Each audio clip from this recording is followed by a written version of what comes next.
ओम नमः शिवाय। आप सभी का स्वागत है एक बार फिर से हमारे YouTube चैनल भक्ति लोक 2.0 पर। और आज के इस वीडियो में हम बात करेंगे सोमवार व्रत कथा के बारे में। सोमवार का दिन शंकर भगवान को समर्पित होता है। आज के दिन भक्त भोलेनाथ को प्रसन्न करने के लिए विशेष पूजा अर्चना करते हैं। कुछ लोग आज के दिन व्रत भी रखते हैं ताकि शिव की विशेष कृपा प्राप्त की जा सके। बाबा भोलेनाथ के आशीर्वाद के लिए आप भी सोमवार का व्रत करते हैं तो शिव व्रत कथा को पढ़कर या सुनकर इस व्रत को पूरा करें। तो आइए जानते हैं इस व्रत कथा के बारे में। एक समय की बात है, किसी नगर में एक साहूकार रहता था। उसके घर में धन की कोई कमी नहीं थी, लेकिन उसकी कोई संतान नहीं थी। इस कारण वो बहुत दुखी था। पुत्र प्राप्ति के लिए वो प्रत्येक सोमवार का व्रत करता था और पूरी श्रद्धा के साथ शिव मंदिर जाकर भगवान शिव और पार्वती जी की पूजा करता था। उसकी भक्ति देखकर एक दिन मां पार्वती प्रसन्न हो गई और भगवान शिव से उस साहूकार की मनोकामना पूर्ण करने का आग्रह किया।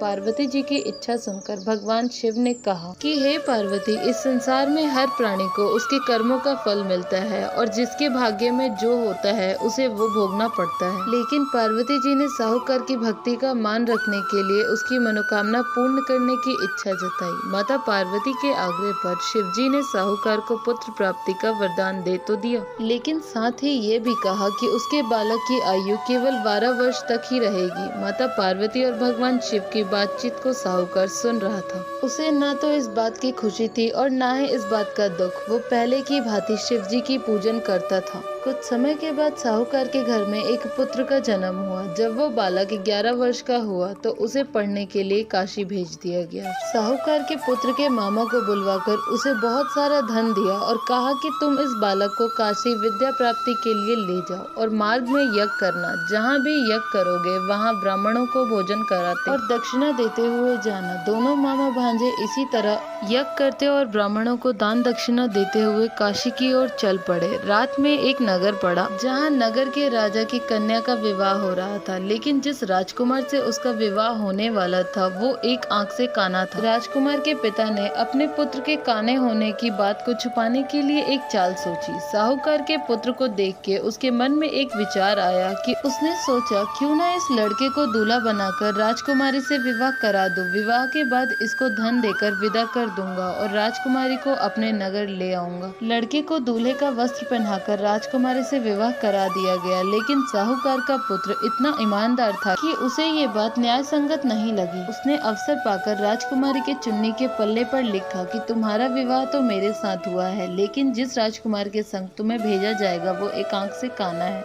मैं तो काशी पढ़ने जा रहा हूँ। जब राजकुमारी ने चुन्नी पर लिखी बात पढ़ी तो उसने अपने माता पिता को ये बात बताई। राजा ने अपनी पुत्री को विदा नहीं किया, जिससे बारात वापस चली गई। दूसरी ओर साहूकार का लड़का और उसका मामा काशी पहुंचे और वहां जाकर उन्होंने यज्ञ किया। जिस दिन लड़के की आयु 12 साल की हुई उसी दिन यज्ञ रखा गया। लड़के ने अपने मामा से कहा कि मेरी तबीयत कुछ ठीक नहीं है। मामा ने कहा तुम अंदर जाकर सो जाओ।